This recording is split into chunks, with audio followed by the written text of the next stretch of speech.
예, 오늘 화목한 런치 스탁에서는 그러니까 이게 우리가 퀀트라는 말, 퀀트쟁이라고 하는지 모르겠습니다만 계량 분석에 의한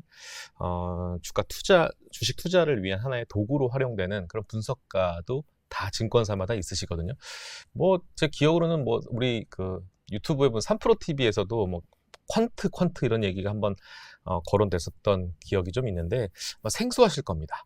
퀀트가 뭔지. NH투자증권에서도 퀀트 쪽에서 이제 몸담고 일을 하시는 분이 계세요. 김재은 연구원이 모셔서 오늘 이런저런 얘기를 할 겁니다. 안녕하세요. 안녕하십니까. 네, 처음이죠, 저희. 예, 런치스탁은 처음입니다. 네, 런치스탁은 처음에 오셨는데 아마 그 오늘 영상을 시청하시는 이 시청자분들도 생소할 수 있는데 좀 끝까지 한번 들어보시면 뭔가 하나 좀 괜찮은 선물꾸러미 하나 얹어 가질 수 있지 않을까 싶습니다. 왜냐하면 이 퀀트를 통해서 우리가 오늘 얻고자 하는 메시지는 실적 관련된 내용들도 한번 살펴볼 수 있을 것 같아서 2024년에는 어떤 쪽에서 뭔가 실적이 좀 어닝이 좀 괜찮겠구나라는 거를 미리 짐작할 수 있지 않을까 싶습니다. 오늘 또 김재현 연구원이 또 우리 화목한 런치 스탁을 위해서 자료를 또 준비하셨기 때문에 오늘 이제 자료 중심으로 내용들 한번 살펴볼 텐데 드디어 여러분 삼성전자가 드디어 7만 전자가 되었습니다. 힘듭니다. 힘들어요. 어제 좀 이상한 수급도 좀 있었습니다. 어제 뭐 기관 물량이 좀 빠지면서 외국인들의 장외로 좀 받아간 물량들이 좀 있는데 어제 장 끝나고 삼성전자 수급 보니까 오늘 출근해서 보니까 무려 한 400만 주 이상 외국인들이 좀 주워 담은 수급 패턴이 보이거든요. 뭐 이것도 좀 참고하시면 될 것 같습니다. 여전히 미국은 강하다. 빅테크 중심의 이런 종목들이 여전히 강한 모습 보이고 금리도 뭐 4점 다시 또 5대로 또 내려오는 모습들을 다 보이다 보니까 11월은 상당히 이벤트 많거든요. 미국과 중국 간의 회담도 좀 있고 또 부채 한도 협상에 대한 셧다운 리스크도 좀 있는데 어쨌든 잘 무난하게 넘어갔으면 합니다. 자, 시간 없으니까 바로 자료 보시면서 오늘 어떤 내용들을 좀 풀어주실지 한번 김지현 연구원한테 맡기겠습니다. 자료 보여주시죠. 예, 오늘 제가 준비한 내용은 배당과 이제 실적입니다. 사실 이제 뭐 주식시장의 펀더멘털이라고 하면 여러 요인이 있겠지만 뭐 숫자로 보면은 볼 수 있게 확인하는 게 이제 배당이랑 실적이잖아요. 그렇죠, 맞아요. 그런 부분들을 좀 제도적으로 바뀌는 부분이랑 그리고 실적에서 좀 전망치 그런 게 어떻게 흘러갈지 또 미국이랑 같이 조금 이제 보는 시간을 좀 갖도록 하겠습니다. 네. 필요한 부분만 네네. 골라서 얘기해 주세요. 예. 일단 올해 우리 한국 시장에서 배당 제도가 좀 바뀌는 부분이 있습니다. 그거를 좀 말씀을 드릴 건데요. 예. 기존에는 저희가 이제 배당을 받으려면 12월 말에 이제 배당 주식을 갖고 있어야 네. 이제 권리를 갖게 되고 맞아요. 실제로 얼마를 줄지를 전혀 모르는 상황에서 한 2, 3월 달에 이사회 지나고 주총 지나면서 배당금이 얼마 공시가 되고 그 배당금이 이제 3, 4월 달에 이제 실제로 받게 되는 게 과거의 이제 프로세스였거든요. 네.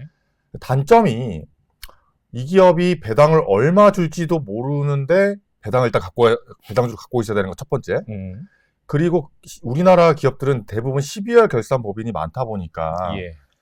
결산 배당이 압도적으로 개수가 많거든요. 그러니까 분기 배당, 중간 배당 이런 것도 있지만 이런 것보다 이제 결산 12월 말에 하는 결산 배당이 상대적으로 훨씬 많기 때문에 배당금 받고 배당주들이 1, 2월에는 주가가 부러지는 사례가 과거의 일반적인 패턴이었습니다. 네. 근데 올해부터는 제도적으로 좀 바뀌게 되는데 어떤 기업이 이 제도 개선을 수용을 할지 그런 걸 좀 체크를 올해 지금 시기쯤 하셔야 될 것 같아요. 시기적으로. 예. 일단 왼쪽을 보시면 이거는 제가 만든 건 아니고 이제 정부에서 이렇게 공개한 내용들입니다. 이제 앞으로 이렇게 바뀐다라고 이제 공개한 도식화된 그림인데 보면 이제 2월 달에 이제 이사회 결의를 하고 그리고 이제 주총할 때 거기서 배당액을 결정을 하고요. 배당 기준일이 아마 공시가 같이 될 겁니다. 그 다음에 실제 배당 기준일인 여기서는 이제 4월 초라고 되어 있는데 요 날짜에 내가 배당 주식을 갖고 있으면 이제 4월 말에 배당금을 지급하는 이제 요런 이제 그림으로 정부에서는 이제 밝히고 있어요. 근데 일단 요거는 연초 올해 초에 나왔던 이제 예상 도식화이고 아마 요거보다는 시기와 이런 사이사이 간의 타임렉이 아마 줄어들 것 같아요. 그러니까 더 빨리빨리 진행할 거란 얘기죠. 예. 이번에 오른쪽에 보시면은 SK랑 BNK 금융지주 그리고 이제 표에는 없는데 CJ제일제당이 중간 배당을 이런 식으로 바꾸겠습니다라고 이제 정관 배경을 했어요. 제가 이렇게 기업을 예시한 이유가 그러니까 갑자기 정부에서는 이렇게 하겠다고 말은 했지만 예. 기업이 이 제도를 수용할지 말지는 기업이 올해 초에 정관 변경을 했어야 수용을 하는 겁니다. 그러니까 결론을 코스피 200개 중에서는 한 49개 정도가 올해 초에 정관 변경을 했어요. 네, 그러니까 네, 네. 그 이외의 기업들은 사실 기존에 배당하던 방법대로 할 거였고 49개 기업은 이번에 결산 배당할 때 바꿀 가능성이 상당히 높다. 네. 이렇게 보시면 됩니다. 네. 이제 좀 네네. 이해되시죠? 네네네. 그래서 이번 중간 배당 사례를 보니까 SK랑 BNK 금융지주 그리고 표에 어는 없는 CJ제일제당이 중간 배당을 요 제도를 도입을 해서 바꿨어요. 예. 근데 보시면 7월 26일 날 이사회 결의가 있었고요. 네. 배당 기준일이 8월 10일, 8월 10일 각각 있었습니다. 근데 정관 변경한 내용을 보면은 이사회 결의일과 배당 기준일이 2주 안에 들어가야 된다라는 얘기들이 있어요. 그러니까 이사회 결의할 때 우리가 이제 배당을 주는 그 기준일이 2주 안으로 아마 대부분 기업들이 공표를 할 겁니다. 그래서 보면 7월 26일에서 8월 10일 여기 2주 안에 들어간 거거든요. 그리고 실제 SK 같은 경우는 8월 10일 날 이 주식을 갖고 있어야지 8월 30일 날 실제 배당금이 들어왔습니다. 그러니까 과거와는 다른 거죠. 되게 빠르네. 그렇죠. 빨라지죠. 그러니까 여기 왼쪽 그림을 보면 아마 이사회 결의하고 주총할 때 네. 배당액과 배당 기준이 아마 공시가 될 거고 그래서 이 4월 말 요 정도까지는 아니고 더 땡겨질 것 같긴 해요. 실제 네. 배당금 지급이. 예. 요거는 이제 넉넉하게 좀 월별로 좀 자른 것 같고 이거보다는 이제 줄 것 같은데 이게 왜 하냐? 정부에서는 이제 자본시장 이런 배당 제도도 미국처럼 선진국화 시키겠다.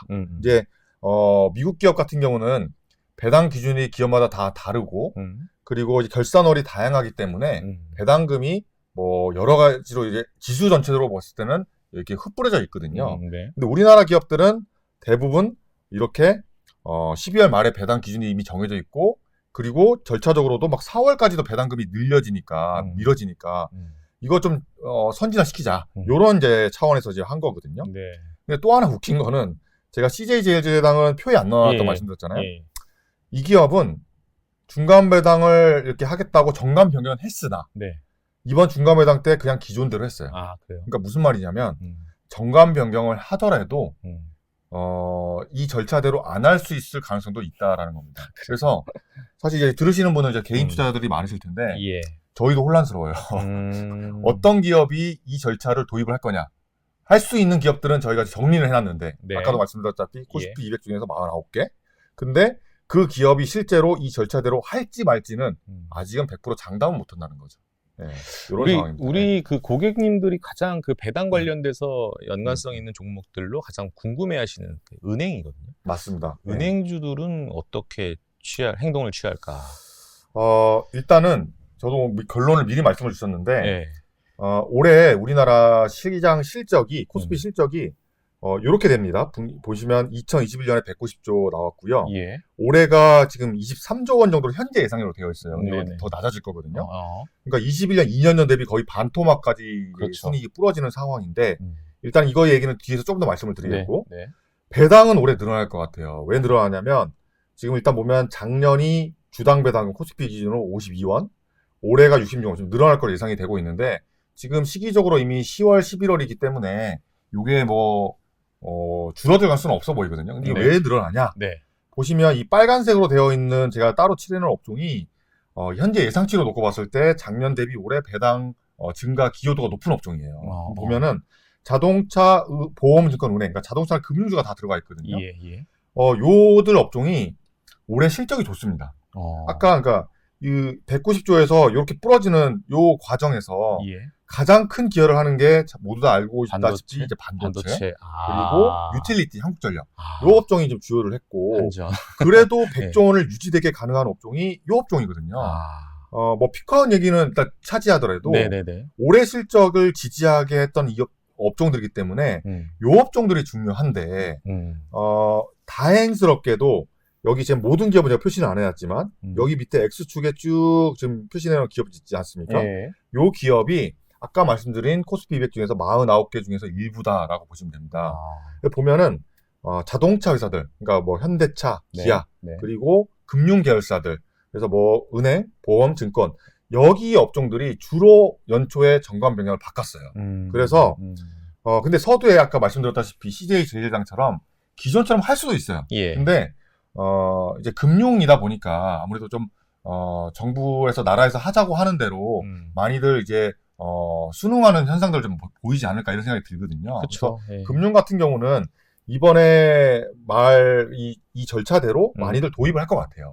그래서 아까도 말씀드렸다시피 고배당이면서 은행 같은 경우에는 지금 배당 수익률이 현재 예상치 상으로 6.5거든요. 네. 이게 이번에 주가 좀 살짝 부러지기 전이니까 지금은 더 높을 거예요. 종목별로 막 10% 넘는 종목도 있을 거고요. 예. 배당 증가 기여분도 상당히 높기 때문에 요 업종들은 아마 바뀌어진 절차대로 할 가능성이 높다 이렇게 생각을 하시면 되겠고요. 영향력도 크다.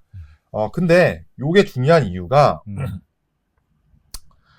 지금 보시면 이게 우리나라 기준으로 보면 아까도 잠깐 말씀드렸습니다만 기존에 12월에 이제 배당을 주는 기업들이 많았고 그러다 보니까 1, 2, 3월에는 주가가 배당주가 안 좋아요. 네. 네. 네. 근데 이렇게 절차를 바꾸게 되면은 이 기업의 배당 기준일이 2월이 될 수도 있고 그렇죠. 땡겨질 3월이 될 모르는 거지 않습니까? 그렇죠. 그래서 1, 2월 달에 배당주 이 주식을 팔아야 되는 이유가 없어진 거예요.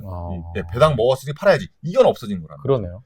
그래서 자동차랑 금융이 대표적인 정관 변경을 바꾼 기업이기 때문에 아마 이 기업들은 이런 주식의 패턴, 주가 흐름 패턴은 안 나타날 것이다 라고 보시면 되겠습니다. 예. 그래서 뭐 사실 이제 배당주 투자가 디스카운트 받을 요인이 조금은 사라졌다라고 생각하시면 되겠고요. 그래서 금융주들은 연말 연초까지 주가 흐름이 나쁘지 않겠다. 이렇게 저는 좀 생각을 하고 있습니다. 예. 항상 그 금융주, 특히 은행주들은 참 정부의 눈치를 볼 수밖에 없는 상황이고 아직까지는 주주 환원율이 높지는 않은 상황에서 계속적으로 이제 목소리는 높여지고 있고 뭐 실제로 뭐 은행주들도 이제 점점 주주 환원율에 대한 정책을 더 강력하게 펼치겠다. 근데 뭐 정부는 그게 또 마냥 예뻐만 보이지는 않더라고요. 야, 니네 너무 많이 벌었네? 그러면 잠깐만, 니네 좀 돈을 좀 더 내야 될 것 같아. 뭐 이런 얘기가 좀 있는데, 조금 좀 선진화될 필요가 있지 않을까 싶어서, 가장 먼저 주주환원의 가장 첫 번째 카드, 바로 배당 정책 아니겠습니까? 점점 올라가는 그런 흐름들이 나타날 수 있겠고, 잠깐 이 차트 한번 보시면요. 이게 KB금융의 예시를 들었는데, 이게 제가 주봉을 한번 나타냈어요. 이게 바로 12월과 1월 그 변곡점 쭉 빠지지 않습니까? 그런 모습이 지난해 그랬고, 이게 2020년에 그랬고, 그 다음에 2021년에도 이제 이런 모습 보이고, 뭐 2022년 항상 고배당이라고 하는 이 종목들은 항상 그 연말 연초에 주가 변동이 조금 있다는 거. 근데 이제 배당 제도가 좀 변경이 되면 이런 시계추가 좀 달라질 수 있는 거니까 좀 참고하실 필요가 있고, 개별 기업들이 공시를 이런 걸 하나요? 우리 앞으로 어떻게 하겠다? 정관은 변경한다 하더라도 원래는 공시를 하는 게 맞는데요. 중간 배당 사례를 보니까 공시를 안 하고 급작스럽게 하는 경우도 있었어요. 그래서 확답을 못 하겠습니다. 근데 일단 나라에서 이렇게 하자고 하는 거니 절차는 수용하되 그 기업들이 세심하게 디테일을 봐서 12월에 미리 공시를 할지 말지는 사실은 잘 확인을 좀 불가할 것 같아요. 나는 월배당 했으면 좋겠어, 은행주 같은 경우. 실적은 뭐 좋으니까 요즘에. 바로 다음 페이지 넘어가시죠. 그리고 이제 배당 관련된 부분을 좀 말씀을 드렸고요. 실적 관련된 부분을 이제 내년까지 좀 그림을 놓고 좀 말씀을 드리도록 하겠습니다. 이제부터 중요합니다. 이게 왼쪽 그림 보시면 이제 한국 기업 이익은 이것도 디스카운트 요인인데 왼쪽처럼 변동성이 참 심해요. 올라갈 때는 또 급하게 올라가다가 떨어질 때는 이제 급하게 떨어지는데 지금 제가 빨간색으로 칠해놓은 부분이 2018년, 2022년 이 코스피 EPS가 부러졌던, 그러니까 주당 순이익이 부러졌던 시기를 그림으로 그려봤습니다. 근데 보면은 요렇게 왜 부러졌을까라고 이제 이유를 찾아보면 뭐 우리나라 이제 주식시장이 이제 반도체의 비중이 상당히 크다 보니까 이 오른쪽에 보시는 이 DDR4 이 D램 가격에 연동이 많이 되었거든요. 2018년에도 많이 가격이 떨어졌고 嗯 2022년도 가격이 많이 떨어졌죠. 예. 그래서 사실은 이제 코스피 EPS 이퀄 반도체 가격 추이. 뭐 사실 말은 맞는 그렇죠, 거거든요. 그렇죠. 예. 근데 보면 최근 들어서는 일단은 이 반도체 가격이 바닥은 찍고 좀 턴을 하고 있는 과정에 있어요. 네. 그래서 요 차트로 놓고 봤을 때는 저희 예상에는 한국의 EPS가 과거 2022년, 18년처럼 부러지지는 않을 것 같고요. 일단 제가 궤적을 예상해서 그려보니까 네. 전망치를 반영을 해서 올해 말까지는 코스피의 12개월 EPS가 급등할 것 같아요. 요 각도대로. 예. 요 각도대로. 예. 왜냐하면 아까도 잠깐 말씀드렸습니다만 올해 순이익이 112조, 내년이 현재 예상치로 뭐 신뢰성 문제는 일단 모르겠지만 네. 내년도 예상치가 178조로 예상이 되고 있기 때문에 12개월 EPS, 그러니까 미래를 보는 EPS는 올해 말까지는 계속해서 올라는 갈 거예요. 근데 이 내년 1월쯤 되면 다시 요 각은 조금은 바뀔 거긴 합니다. 왜냐면은 내년과 내후년을 가지고 또 12개월 EPS를 또 이제 숫자들이 이제 만들어지는 거기 때문에 예. 그래서 각은 바뀔 텐데 최소한 과거에 봤던 이 반도체 가격 하락 사이클에 의한 12개월 EPS가 부러지는 모습은 아닐 것이다. 그래서 과거 사이클과는 이번 EPS 상승 트렌드는 좀 다르지 않겠냐. 예. 이런 생각이고요. 뭐 이렇게 실적이 EPS가 올라가는 배경에는 당연히 수출이 있다고 보시면 되겠습니다. 네. 그래서 최근 들어서 뭐 일평균 수출액 이런 것들도 금액 측면에서 좀 회복되는 과정에 있거든요. 예. 한국의 GDP 기여도로 보더라도 수출에서 조금씩 올라오는 모습이 확인이 되고 있기 때문에 한국이 거의 뭐 그냥 러프하게는 70% 가까이가 수출 기업이라고 하는데 이 네. 상장사에서 결국에는 이익으로 계속 연결이 될 거고 대신 이제 금리가 높은 상황이기 때문에 이런 소비라든가 내수 소비 이런 것들은 내년에도 참 힘든 상황이지 않겠나 예. 이렇게 좀 보고 있고요. 보시면 이 수출 데이터도 최근에 달라지는 부분이 최근에 미국 소비들 엄청나게 늘고 있다는 거 좀 데이터를 통해 확인을 해보셨을 텐데 뉴스나 네. 한국의 소비재 수출도 늘어나고 있어요. 보시면 예. 물론 이제 반도체가 중간재에 들어가기 때문에 이 비중 데이터에서는 압도적으로 중간재가 높긴 한데 보시면 여기 소비재가 살짝 자본재를 25년 만에 상회를 하기 시작을 했습니다. 예. 보면은 이 업종이 뭐 화장품, 뭐 의류, 뭐 가공식품 이런 쪽이거든요. 그러니까 전 세계 소비, 미국 소비죠. 이런 쪽으로 한국에서 수출하는 품목도 늘어나고 있다. 그래서 중간재뿐만이 아니라 소비재 수출도 지금 한국의 이 상장사 이익으로 반영되는 모습이 지금부터 내년까지 펼쳐질 모습이지 않겠나 이렇게 생각을 하고 있습니다. 최근에 중소형주 화장품 섹터 종목들 보면 네. 상당히 급등하는 종목들이 나오는데 맞습니다. 바로 저런 데이터 근간에서도 네, 예. 확인해 볼 수 있겠네요. 예. 예. 그리고 또 하나 체크해야 될 것은 여기 아까도 이제 아니 애널리스트 그 숫자 믿을 수 있는 겁니까? 이제 그게 이제 신뢰성의 문제인데 네, 네. 사실 높긴 높아요. 아. 보시면 지금 2021년에 190조고 역사적 가장 높은 숫자였고 네. 지금 내년도 숫자가 178조가 예상이 되고 있단 말이죠. 네. 뭐 내년에 경기 둔화액이 뭐 침체 가능성이 이런 거 얘기가 나오는데 수출로 실적이 늘어난다고 하는데 이게 말이 되냐? 저희 생각에는 4분기가 되면 4분기 어닝이 내년 한 2, 3월에 발표가 나겠죠. 그때 이제 항상 어닝 쇼크가 나타나요. 그러니까 전망치들이 미스가 나는데 네. 아까도 우리나라 기업은 12월 결산법인이 많다 그랬죠. 그래서 4분기 때 비용을 많이 떨굽니다. 그러다 보니까 애널리스트가 예상하는 숫자보다 항상 4분기는 못 나와요. 네. 그게 항상인데 네. 그러면서 내년도 숫자가 일부 좀 조정이 될 것 같아요. 그래서 좀 낮아지는 할 것 같아요.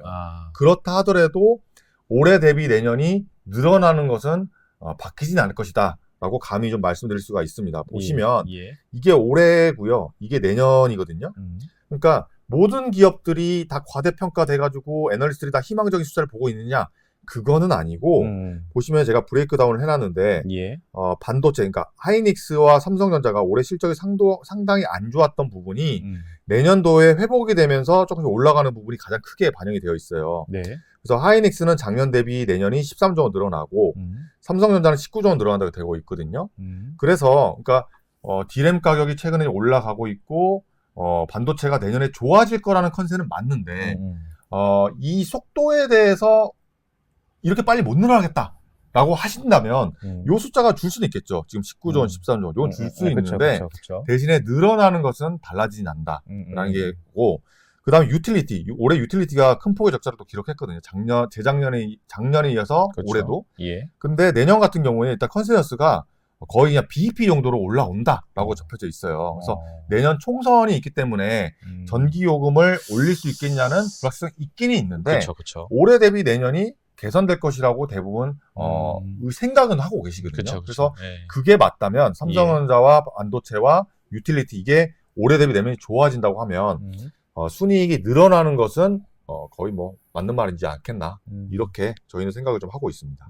여러분들 아마 이 지금 들으시면서 여러 가지 섹터와 종목들이 아마 계속 머릿속에서 맴돌고 계실 것 같은데 내년은 확실히 178조까지는 아니더라도 그래도 확실히 늘어나는 건 맞는데 미국이랑 좀 한국이 좀 다른 게 미국은 컨센을 좀 낮게 잡더라고요. 맞습니다. 우리는 너무 처음부터 높게 잡는 게 문제 아니에요? 네, 맞습니다. 그래도 상대적으로 이제 한국도 아까도 이 보십시오. 기타 같은 경우가 아까 이 업종을 뺀 업종 나머지 업종들이거든요. 근데 보면 106조에서 한 15조 원 늘어난다고 되어 있어요. 대충 뭐 18% 뭐 이 정도 늘어난다고 예상이 되고 있는데 요게 옛날보다는 그 과대평가되는 비율로 봤을 때는 뭐 많이 보수적으로 보는 것 같아요. 다른 업종들은. 그래서 생각보다 애널리스트들이 막 희망적으로 숫자를 막 그렇게 넣는 상황은 아니다라는 거 첫 번째랑 미국 같은 경우는 아까도 낮게 잡다 말씀드렸는데 미국도 사실은 과대평가예요. 근데 보면 트렌드가 미국은 실적 전망치를 해놓고 어느 시즌까지 막 떨굽니다. 근데 막상 발표가 나면 그보다 잘 나와요. 그렇죠, 맞아요. 네, 그런 트렌드를 몇 개 분기 연속해서 보여주고 있거든요. 네, 그러다 보니까 저희 체감상 미국은 왜 이렇게 항상 서프라이즈고 한국은 왜 이렇게 쇼크가 나고 그렇지만 전망치 하향 조정은 미국과 한국이 비슷하게 뭐 정도의 차이는 있습니다만 비슷하게 나오고 있다. 이렇게 보시면 되겠습니다. 네. 자, 이제 마지막 파트이고 마지막 결론이긴 한데 서머리 부분입니다. 이제 이러한 이제 배경 상황을 이제 우리가 진짜 알았지 않습니까? 그래서 어느 동네 가서 놀아야 됩니까, 김지현 연구원님?라고 만약에 이제 직접적으로 질문하신다면 어느 섹터, 좀 기상도 중심으로 좀 말씀해 주시면 어떨까 싶습니다. 사실 이제 내년도 실적도 한국이 이제 턴어라운드 국면이기 때문에 여기 중심에 있는 업종에 당연히 관심을 가져야 되는 게 맞다고 생각을 하고 있고요. 그게 사실 이제 반도체라고 보시면 되겠죠. 반도체가 지금 실적 턴어라운드 과정에 있고, 아까도 그 반도체 가격이 지금 바닥을 치고 올라오는 상황에 있거든요. 그리고 오늘 자세하게 말씀을 못 드렸습니다만, 미국 실적 같은 경우는 또 지금 내년도 실적 개선의 중심에 있는 테마가 AI입니다. 뭐 커뮤니케이션, 경기소비, IT가 내년에 실적이 좋은데 이게 다 빅테크이면서 AI 관련된 기업들, 뭐 마이크로소프트, 뭐 아마존, 뭐 이런 기업들이 지금 주도를 하는 상황이거든요. 그러니까 내년에도 AI 관련된 이슈들이 계속해서 부각은 될 것 같아요. 올해는 하이닉스가 그렇게 주가 시세를 뿜었지 않습니까? HBM이라는 모멘텀으로. 내년에는 삼성전자도 같이 좀 가세를 하는 양상일 것 같아요. 실적도 실적으로 올라오고. 그래서 이 업종이 가장 주요를 할 것 같고, 그리고 턴어라운드 업종으로 얘기를 할 수 있는 업종이 지금 실적 데이터로 놓고 보면 그냥 데이터만 놓고 봤을 때 뭐 디스플레이, 뭐 조선, 그리고 뭐 소프트웨어, 그러니까 여기 소프트웨어는 뭐 게임이나 인터넷 이런 것도 들어가거든요. 근데 이제 데이터상으로 그렇게 나오는데 저 이제 기업 분석부에서 보시는 약간 정성적인 의견이랑은 좀 다를 수가 있어요. 근데 그 부분까지 같이 겹쳐서 보면 뭐 게임이라든가 인터넷 이런 업종들도 숫자와 그 기업 분석부에서 얘기하는 애널리스트의 그 의견과 좀 일치하는 부분들이 좀 있는 것 같습니다. 그래서 그런 쪽도 괜찮지 않겠나, 뭐 이런 생각이 들고요. 그리고 앞서 말씀드렸다시피 이제 미국의 소비재 관련된 수출을 하는 업종들 이런 것도 아까 화장품 얘기도 잠깐 드렸습니다만 뭐 화장품, 뭐 의류 이런 쪽도 괜찮지 않을까, 실적이랑 같이 놓고 봤을 때 이런 생각이 좀 듭니다. 자, 이제 뭐 수출 데이터를 보면 중국으로 나가는 것보다 오히려 미국에 나가는 것이 더 많아지는 이런 상황에서 과연 이번 달 미국과 중국 간의 신경전이 어느 정도 좀 화해 무드로 잠깐 변모될 수는 있을지 모르겠는데, 어쨌든 수출 데이터 IT에 직접적인 영향을 미치는 중요한 이벤트이기도 하고, 또 이제 내년은 또 대선이 또 미국에 있지 않습니까? 그래서 과연 바이든이 이제 표방하는 그 IRA 법안에 대한 효용성에 대해서 참 논란이 많거든요. 그러다 보니까 이 섹터 간의 명암이 상당히 왔다 갔다 할 수 있습니다. 그래서 뭐 전기차도 다 포함되고 친환경도 다 포함되는데 그런 좀 이슈들이 나올 때마다 어떻게 될지에 대한 베이스 시나리오, 베스트 시나리오, 워스트 시나리오 이런 중심도 기상도를 우리 또 화목한 런치스탁에서 한번 또 조만간에 또 준비할 수 있도록 하는 시간을 가져보도록 하겠습니다. 어차피 오늘 신선했습니다. 퀀트 쟁이라고 해도 되나요? 퀀트쟁이? 네, 너무. 예. 그래서 김채원 연구원 처음으로 이 화목한 런치스탁에 데뷔해 주셨는데 좋습니다. 아주 목소리도 아주 좋으시고 확실하게 귀에 쏙쏙 들어오는 내용이 아니었나 싶습니다. 자, 오늘 화목한 런치스탁은 여기서 마치고 점심 식사 맛있게 하십시오. 감사합니다.